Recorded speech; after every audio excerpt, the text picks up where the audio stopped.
So, good AM, Sir FJ, no, ito yung aparato mo. 3 kilowatt, 24 volts. Okay, so yung ATS natin, functional na yan. Ito yung AC no, supply, then mismong solar supply. So, example, nawala yung mismong kuryente mo na lobat, no? So, malolobat nga to ng 23 volts. Okay. Then, kunwari ay nalobat, no? Yan. Transfer siya agad doon sa mismong kuryente mo, no? So, working pa rin yung mga load mo dyan. Okay. Then, once na magkaroon ulit ng kuryente yung solar, no? Babalik ulit. And, automatic ulit mag-reset yan. Okay. So, ganun lang naman. So, napakadalang naman malobat nito kung sakali talagang walang araw, no? So, yan. Shoutout pala kay Ma'am Antoinette din, no? Ito yung mismong aparato nyo, no? Yan.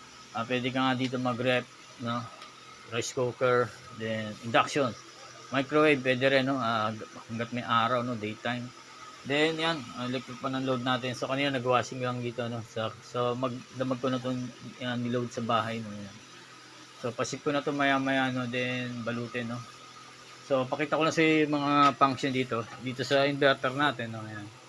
So, mapansin mo, naka-off lang, no? Pag sinabing naka-off yan, ay naka-automatic yan.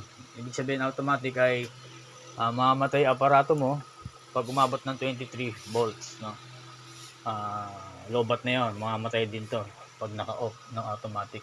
Pero kapag in-on mo yan, so bypass yan. Ibig sabihin, hindi ka magpa-function dun sa LVD. So, better lagi naka-off lang para hindi ma-full drain yung battery mo. Kasi kapag naka-on, laging naka-on yung inverter, mapu-full drain yung battery mo if ever walang araw at nalobat ang battery. So, then, dito sa MPPT natin, nakikita nga yung harvest, no? Yan. 33 watts sa ngayon. So, maaga pa kasi. Gusto ko ihabol natin sa shipping today. Then, yung solar panel mo nga ay dalawa, no? Kung 600 yan, ay nag-harvest yan ng 1,100 watts kung 3 kang araw, no? So, okay na, pwede naman tayo mag-chat or video kasi mga concern mo nga. So, dito mo lalagay dalawang solar panel mo, no? Functional na itong dalawang breaker. So, isang solar panel lang nakakabit sa akin. So, ito. Dito makabit yung pangalawa. Then, yung battery mo, yan. Dalawa, no? So, gagawin kita ng jumper. Gagawin kita ng jumper para mag-parallel yung dalawang battery mo. Okay, so sasama natin sa ano yan, pipicturean naman natin bago po ship. Then yan, itong HBD, ang function ng HBD ay high voltage disconnect para di mag-error yung inverter mo once na ma-full charge yung battery mo. So ang cutoff nito kapag high voltage na o full bat na is 7.4, mamamatay, mawawala yung LED red. Madi-disconnect yung mismo solar panel mo para hindi magtuloy-tuloy yung harvest. Then ito is 26.4, ayan yung reconnection. Kapag bumaba na yung voltahe, napunta ulit sa 24, mag-reconnect ulit yung solar para mag-charge ulit. So, yun yung trabaho ng HBD. So, ito ang multifunction meter mo, ayan.